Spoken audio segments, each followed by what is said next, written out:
is NBC 10 News.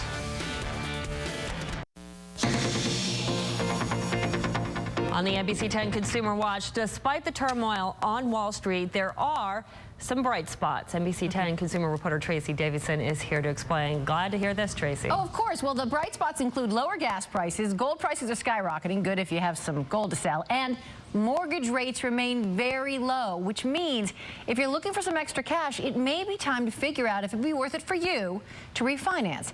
And joining me now is Vincent Ingui. He's from Louvier's Mortgage Corporation. Thanks for being with us. Thanks for having me back. Thank you. So the mortgage rates are super, super low. So people are saying, should I do it? What's the rule of thumb when you compare what your interest rate is with what the current interest rate is? Well, the general rule of thumb, and bright spots, I think, is a perfect way to put it, between the storm and the stock market. We've got to find some bright spots, right? Rates are at historic lows. So the general rule of thumb used to be, and it seems to still be out there, is you need to save 1% on average on your mortgage rate. Well, that's a relative term, because if you owe $400,000 on your mortgage versus $100,000, that 1% savings could really change. Sometimes it may or may not be worth it. So what we look at, the simple calculation is how much are you saving monthly from the lower interest rate, and how much is it costing you in order to get that refinance done. So in other words, if it costs you $5,000 to refinance and you're saving, let's say, $200 a month, within 25 months you're making your money back. It depends if you plan on being there for 25 months. Conversely, if it costs you $5,000 and you're saving $100 a month, now it's 50 months before you get your money back. So that's the easy calculation. Closing costs, divide the monthly payment into that.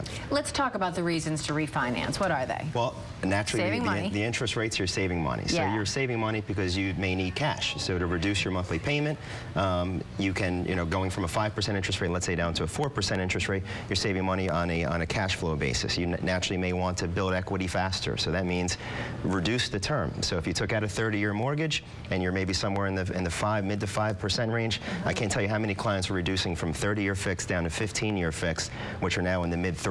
So you can reduce the term, which ultimately is going to save you a whole bunch as far as monthly payments. And naturally, if your credit score improved, or if you want to change your loan program, for example, maybe you took out an adjustable rate a few years back and now fixed rates are so low, why roll the dice a couple of years from now to see where that adjustable rate may be? Lock in your fixed rate now and at these low all-time lows. So let's go over what you should consider. You mentioned one thing, how long are you going to be in the house?